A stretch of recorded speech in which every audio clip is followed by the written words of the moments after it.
La pena privativa de libertad será no menor de 4 ni mayor de 6 años e inhabilitación según corresponda, conforme al artículo 36, incisos 4, 6 y 7, si la lesión se comete utilizando vehículo motorizado,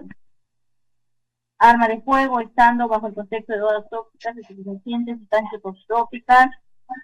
con presencia de alcohol en la sangre de 0.5 gramos litros. En caso de transporte particular o mayor a 0.25 litros conforme en caso de transporte público de pasajeros, mercancías o de carga en general, o cuando el delito resulte de la inobservancia de las reglas de tránsito.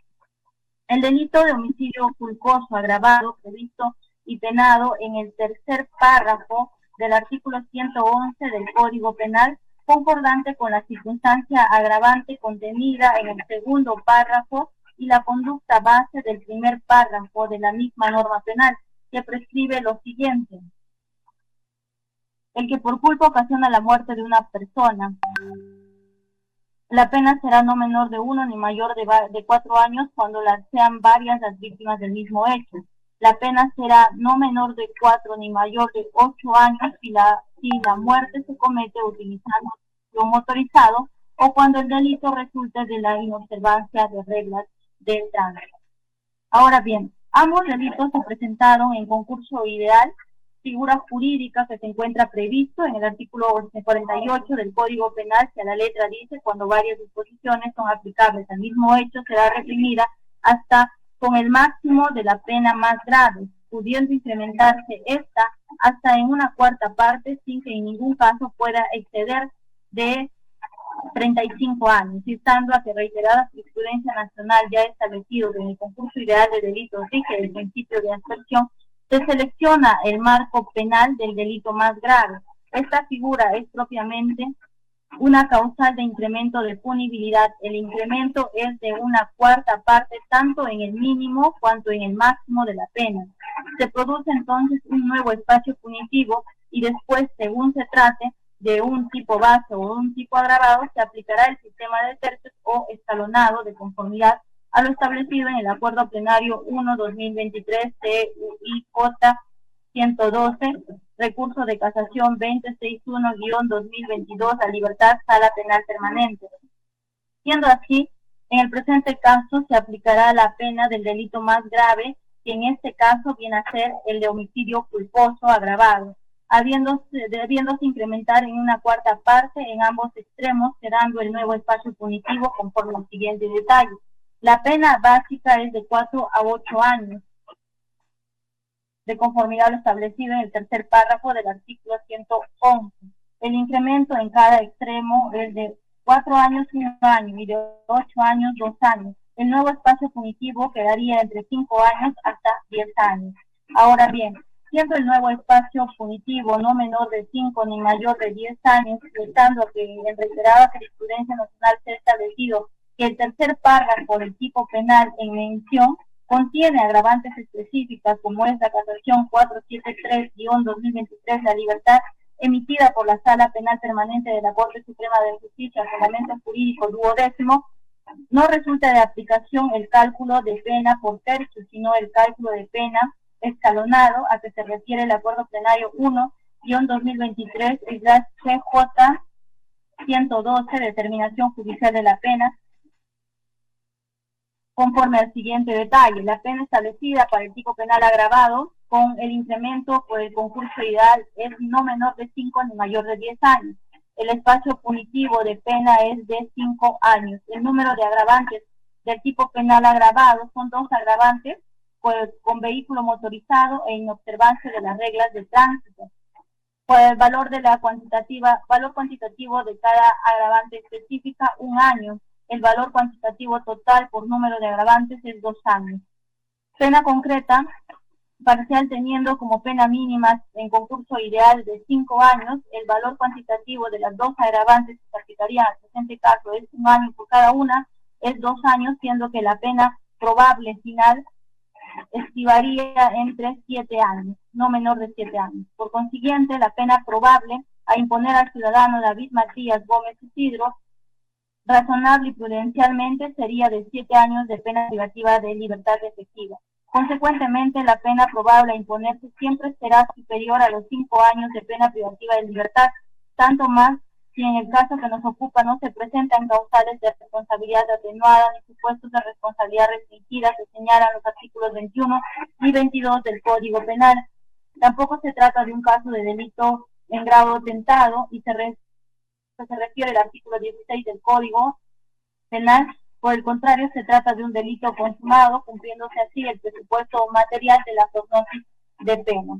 Respecto al tercer presupuesto, se tiene el peligro de fuga o el peligro de obstaculización. Considerando que la norma procesal posibilita sustentar de manera conjunta o separada el peligro de fuga o de obstaculización, no obstante que para la prisión preventiva basta acreditar únicamente el peligro de fuga o el de obstaculización, en el presente caso invocaremos el peligro de fuga. Estando las circunstancias del hecho delictuoso y conforme a lo dispuesto en el artículo 269 del Código Procesal Penal, tenemos que existe la posibilidad de fuga del imputado, ya que en el caso de justicia, para no someterse a la persecución penal. Tanto más se tiene en cuenta que para calificar el peligro de fuga se tiene en cuenta lo siguiente: arraigo en el país determinado por el domicilio, residencia habitual, asiento de familia y de sus negocios o trabajos, actividades para abandonar definitivamente el país o permanecer oculto. Respecto al arraigo en el país de los actuados y demás elementos de comisión recabados hasta la fecha, se puede colegir que el imputado no cuenta con arraigo domiciliario, laboral y familiar,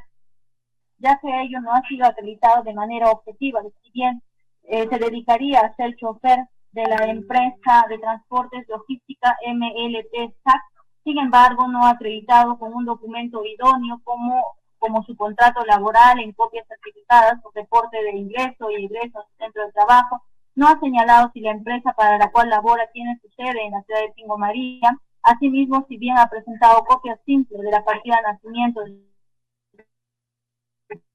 dos menores hijas, Ana Talita Arlet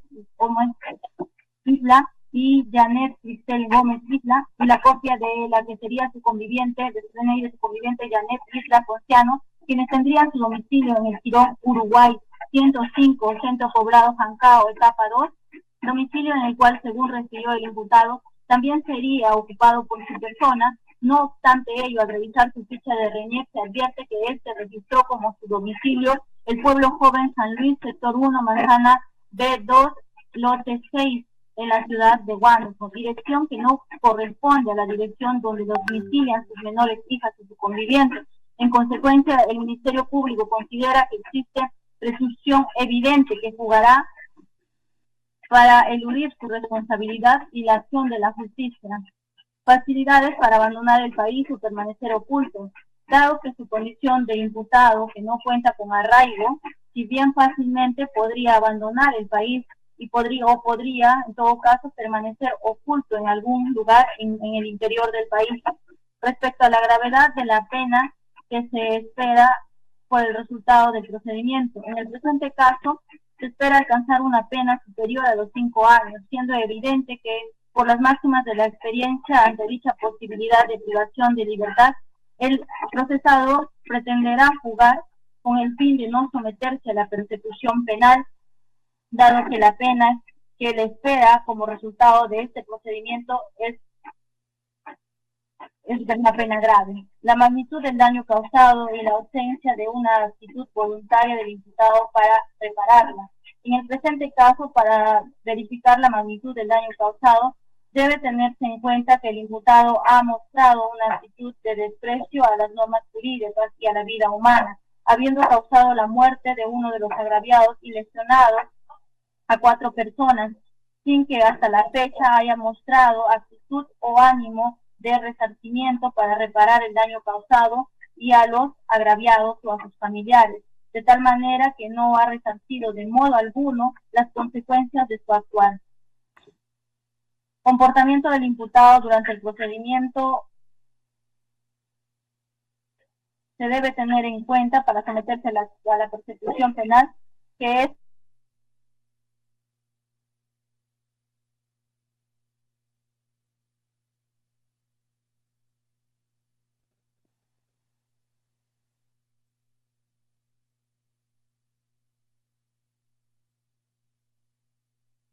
proporcionalidad está formado por tres subprincipios que vienen a ser la idoneidad, la necesidad y la proporcionalidad en sentido estricto. Y en el presente caso de las medidas cautelares también se debe controlar la subsidiariedad de la cautelar con la precisión de que, como ya es sabido, la finalidad de la prisión preventiva es garantizar la presencia física del imputado en las diligencias del proceso, la averiguación de la verdad y así como para asegurar la probable ejecución de una imposición de la pena. Siendo así, se precisa en cuanto a la idoneidad de la medida de prisión preventiva que se solicita, resulta siendo idónea y adecuada para la consecución o alcance del fin perseguido legítimamente, que está orientado a la investigación y probable sanción del delito cometido por el Estado imputado. En lo referente a la necesidad de la prisión preventiva que se solicita, resulta necesaria, dado que otras medidas menos gravosas como la comparecencia simple o restringida no serían suficientes ni eficaces para la consecución del fin que se persigue, dado que se trata de un delito grave y que tiene altos índices de criminalidad. En cuanto a la proporcionalidad, si bien la regla general es la libertad y la excepción la privación de libertad, y considerando que no existen derechos fundamentales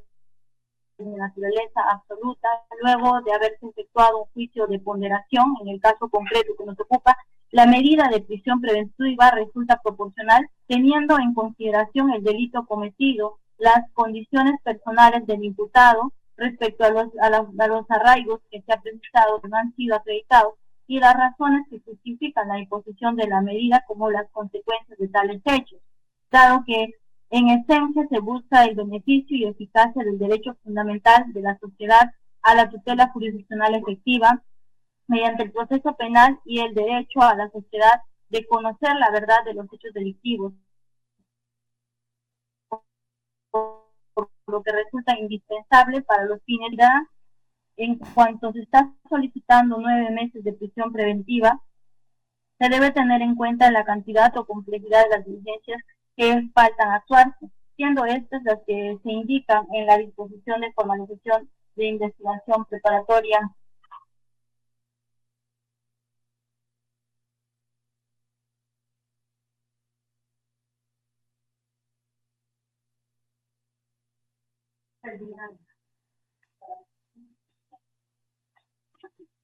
Falta recabarse las declaraciones testimoniales de testigos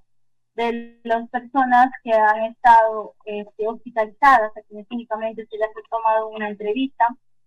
Falta recabarse los certificados médicos post facto, la evaluación médica post facto, que se realizan de las historias clínicas de los agraviados. Falta determinarse la incorporación del tercero civil, recabarse la resolución de secuestro conservativo del vehículo que era conducido por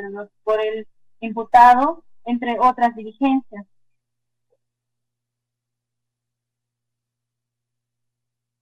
Las causas propias de la investigación o del proceso, tales como podrían presentarse actuaciones dilatorias por parte del imputado, en algunos casos de la defensa del imputado, reprogramaciones de diligencias por diversos motivos. Asimismo, se deberá tomar en cuenta la realidad de la administración de justicia, por lo que el plazo de prisión preventiva resulta razonable, toda vez que únicamente no se cuenta no se requiere este plazo de prisión preventiva para abarcar 9 meses de investigación preparatoria, sino también para que abarque la etapa intermedia y de juicio oral, de concluir con las diligencias antes del cumplimiento de los 9 meses. Por esos fundamentos, señor magistrado, habiéndose cumplido con los presupuestos materiales que se exigen para el dictado de prisión preventiva, solicitamos a su judicatura se declare fundado el requerimiento de prisión preventiva por el plazo de 9 meses solicitado en contra de Gómez Ciro David Matías como autor del delito, presunto autor del delito de homicidio culposo agravado en agravio de Ana Martín Morales, en concurso ideal con el delito de lesiones culposas agravadas o graves en agravio de Siles Oliver Orbezo Paredes, Luis Domínguez Milosevich, Abigail Ana Domínguez Martín, Greta Domínguez Martín, Taice Domínguez Martín, Gianluca Oliver Orbeso Domínguez y Abigail Orbeso Domínguez. He concluido, señor juez. Defensa técnica de la parte agraviada, ¿alguna observación, algún presupuesto de prisión preventiva? Señor magistrado, Ninguna, señor juez, solo... Defensa de la parte agraviada. Correcto. Señor magistrado, solo adicionar que dentro de las diligencias que todavía falta realizar, también están los postfactos que se va a realizar debido a que mi patrocinada, los RMLs que hace referencia al Ministerio Público hasta la fecha, son los que se han recabado al momento de que haya ocurrido el accidente. Sin embargo, posterior a esto, en el caso, por ejemplo, de la agraviada Greta, ha tenido una intervención quirúrgica posterior al accidente, que ha sido referida a la ciudad de Huancayo. Por lo tanto, estamos a la espera de las historias clínicas de cada una de las personas de gravedad, en este caso el conductor, que son los que más graves han quedado en este caso. Con respecto también al tema del peligro de fuga o del comportamiento procesal, también habría que señalar que durante todas estas diligencias realizadas o la investigación, el imputado no se ha presentado a las diligencias, no se han recabado, no han contestado ningún tipo de información que se le ha solicitado a través del Ministerio Público. No ha habido una predisposición con respecto al apoyo a las víctimas que están en estos momentos sufriendo las consecuencias de este hecho, y que se trataría pues de una acción imprudente que ha causado la muerte de una persona y que ha dejado